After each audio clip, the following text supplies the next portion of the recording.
शहर से कुछ दूर बसा था एक छोटा सा गांव, राजगढ़।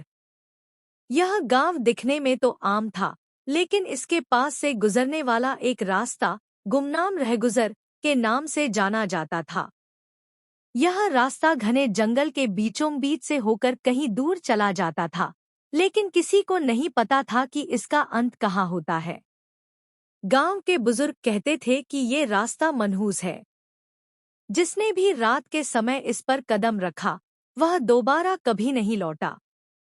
लोग डरते थे और सूर्य ढलने से पहले ही अपने घरों में बंद हो जाते थे। एक दिन शहर से एक युवा फोटोग्राफर आदिल राजगढ़ आया। उसे पुरानी और डरावनी जगहों की तस्वीरें लेना बेहद पसंद था। गांव की कहानियां सुनकर वह और भी उत्साहित हो गया। जब उसे गुमनाम रहगुजर के बारे में पता चला, तो उसने तय किया कि वो जरूर वहां जाएगा। गांव वालों ने उसे बहुत समझाया, बेटा, उस रास्ते से दूर रहना। रात के समय तो बिल्कुल भी मत जाना।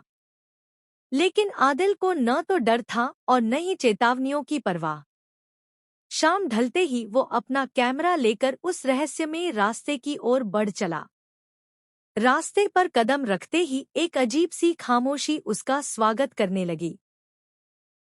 पत्तों की सरसराहट तक बंद हो गई। जंगल की हवा में जैसे कोई बोझ था। कुछ दूर जाने पर उसे एक पेड़ के नीचे कुछ सफेद सा नजर आया। जब वह पास गया, तो देखा वो कोई कपड़ा नहीं, बल्कि एक पुराना फटा हुआ कफन था। अचानक उसके कैमरे की फ्लैश अपने आप जल उठी, जैसे किसी ने खुद तस्वीर खींच ली हो। अचानक उसे एक हल्की सी रुलाई सुनाई दी। उसने चारों ओर देखा, तो कुछ दूर एक सफेद साड़ी में लिपटी औरत खड़ी थी। चेहरा झुका हुआ, बाल खुले हुए। आदिल ने डरते हुए पूछा, आप कौन हैं? यहाँ क्या कर रही हैं? महिला की आवाज हवा में गूंजी, इंसाफ चाहिए। मेरी आत्मा को मुक्ति चाहिए। अगले ही पल वो औरत गायब हो गई और चारों ओर धुंध छा गई। आदिल को लगा जैसे जमीन घूमने लगी हो और वह बेहोश होकर गिर पड़ा। जब उसे होश आया, वह गांव के एक बूढ़े के घर में था। पता चला कि वह 2 दिन बाद जंगल के किनारे बेहोश मिला था। गांव वालों ने उसे बचाया। आदिल ने जो देखा, सब उन्हें बताया, लेकिन किसी ने उस पर विश्वास नहीं किया। जब उसने अपना कैमरा चेक किया, तो उसमें बस एक ही तस्वीर थी।